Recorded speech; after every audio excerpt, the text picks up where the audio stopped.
It was one of those rare, quiet Sunday mornings.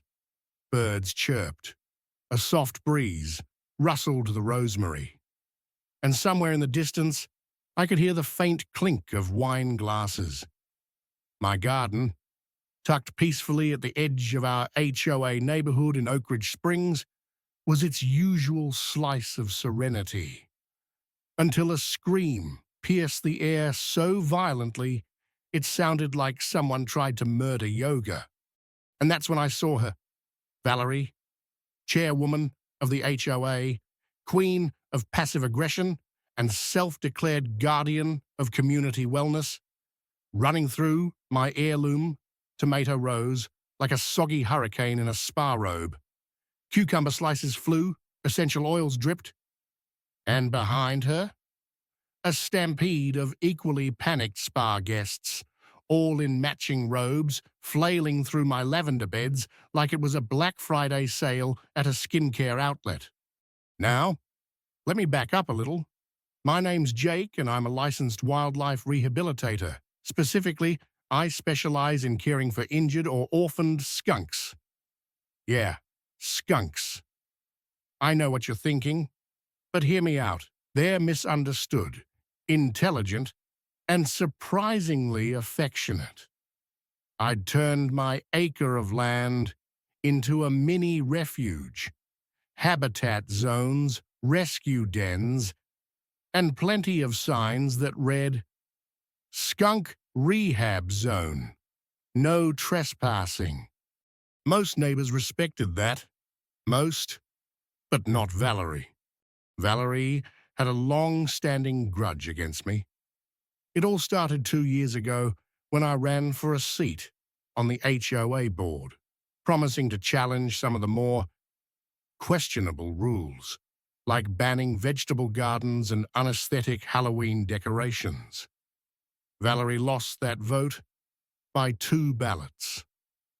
Ever since, she's treated me like a personal affront to her suburban empire. Fast forward to last week. I'd gone out of town for a wildlife conference, leaving my property in the care of my best friend and neighbor, Ethan. Nothing unusual until I came back Sunday evening and found my mint patch flattened, solar lights smashed, and a crushed Namaste and Hydrate sign lying face down in the mud. Ethan met me at the gate, half laughing, half horrified.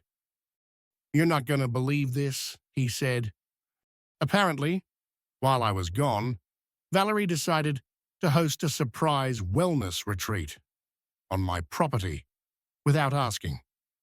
She brought in yoga instructors, massage therapists, folding chairs, Bluetooth speakers, herbal foot baths, the whole works. And when people asked whose garden they were trampling through, she waved a clipboard and declared, "Jake gave me verbal permission." Spoiler alert, I did not. She told everyone it was a community wellness initiative. Her words. She claimed my garden was an unused space full of weeds and weird animals, and that her spa would breathe new purpose into the land. And the kicker, she set up her main spa tent right next to the skunk enclosures. The signs were clear. They even had illustrations. But Valerie, in her infinite arrogance, told people, "Oh, those are just oversized chipmunks." Then someone left a container of eucalyptus oil open. Skunks have a strong sense of smell, like nuclear reactor strong. That much stimulation makes them nervous, and nervous skunks, well, they do what skunks do. The first to react was Pepper, my oldest rescue. He's an old pro, sweet-tempered, but the moment he caught a whiff of that oil and heard loud laughter, he gave the classic warning tale, raise, and then chaos. One woman tried to hide behind my compost bin. Another scaled the pear tree in a robe and slippers. Someone screamed about airborne toxins. And Valerie? Oh, Valerie grabbed a broom, flailed it around like a lightsaber, and shouted, "I command you, I am the HOA chair," as if skunks follow suburban hierarchies. Pepper did not care about her title. Neither did the rest. By the time I got home, my phone had 5 voicemails, one from Valerie threatening legal action, 2 from neighbors asking for my natural pest spray recipe, and the last 2, neighbors laughing so hard they couldn't finish their sentences. And it didn't stop there. Valerie, soaked in humiliation and what she claimed was biohazard musk, didn't back off. Oh no, she doubled down. The very next morning, she launched a campaign, door-to-door flyers titled "Attacked by Wild Animals, a Cautionary Tale." She told people I ran an unlicensed exotic animal farm, that I'd weaponized skunks against community events. She even claimed she almost lost an eyelash in the attack. And then came the letter, an official-looking document on HOA letterhead, demanding I remove all skunks within 10 days. It was signed by Valerie and 2 board members I'd never even met, and included 3 grainy photos. One of her slipping, one of her screaming mid-spray, and one of someone's sandal stuck in a compost pile, like it was evidence of a war crime. I couldn't let her rewrite the story, so I responded with receipts. I emailed the full HOA board, copies of my rehab license, my permits, timestamps from my wildlife cameras, and statements from Ethan and other neighbors confirming I hadn't given permission. Within an hour, Valerie fired back, accusing me of running a biohazardous skunk militia. Then came animal control. A weary-looking officer knocked on my door. "Sorry," he said. "We got a call about aggressive raccoons." I showed him everything. Documentation, medical logs, even let him meet Pepper and Daisy, who sniffed his boot and waddled off uninterested. He chuckled. "This is the most regulated backyard I've ever seen." But of course, that didn't stop Valerie. She made a video for the neighborhood Facebook group, "My Survival Story, The Garden Terror." Full makeup, wicker chair, soft piano music, and tears. She said she was traumatized, could no longer enjoy essential oils, and that her yoga instructor was in therapy. One neighbor commented, "Valerie, you broke into someone's yard and scared rescue animals. You're not a victim. You're a walking sitcom." Over 200 likes. Still, she threatened to sue. Her lawyer? A single-room office attached to a strip mall chiropractor. The claim? Emotional duress, loss of social status, and irreversible perfume trauma. At that point, I knew she wasn't just trying to win. She was trying to destroy everything I'd built. So I went on offense. I compiled everything: trail cam footage, screenshots, neighbor messages, old HOA meeting notes showing Valerie's long-standing abuse of power. I filed a formal complaint to the HOA's review board and brought in my own lawyer, Cheryl, who once won a case involving flamingo lawn ornaments. She was thrilled. The meeting was packed. Neighbors came like it was reality TV.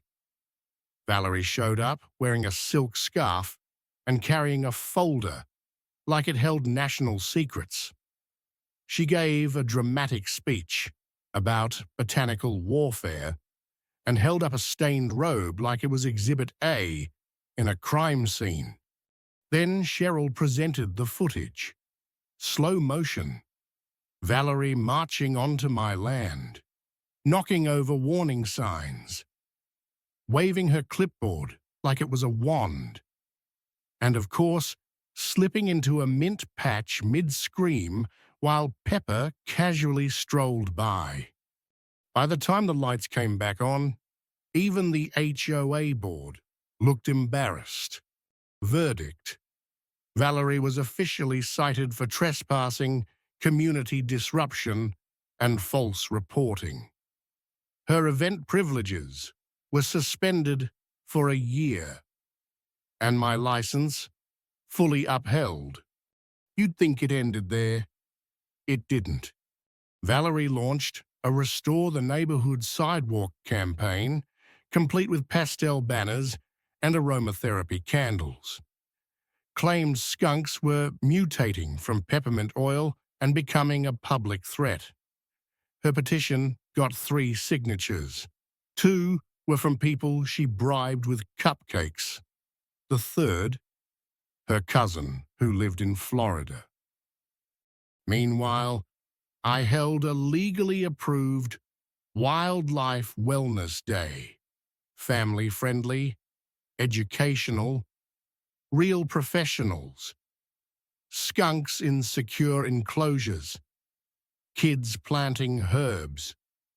Peppermint nowhere in sight. Valerie showed up, of course, safari outfit, oversized sunglasses, clipboard. She marched around, trying to find faults. And just as she shouted, "You'll regret humiliating me," a gust of wind blew an event banner straight into her face. She stumbled back, right into a giant tub of compost tea. Splash. The crowd? Silent for a beat. Then, laughter. And this time, she didn't scream. She just stormed off, soaking wet, leaving behind a trail of jasmine-scented disaster. The event was a success. We raised funds, signed up volunteers, and even landed a feature in a local eco-journal. The skunks, thriving. Pepper, smirking probably. Weeks later, Valerie tried to overthrow the HOA board in a last-ditch power grab. She failed. Badly. I ran for a small board position focused on environmental standards and won in a landslide. Valerie vanished from the spotlight. Her sidewalk table disappeared. Her pastel flyers stopped showing up. Peace returned. Not because I fought fire with fire, but because I let her show her true colors in front of everyone. And sometimes the best way to win is to hand someone a microphone and let them self-destruct, preferably into a bucket of compost. So what do you think? Have you ever dealt with a neighbor who thought they ruled the whole block? What would you have done if someone hosted a spa party in your backyard? Let me know your thoughts in the comments. And hey, don't forget to like, share, and maybe even plant a little mint, but far away from any skunks.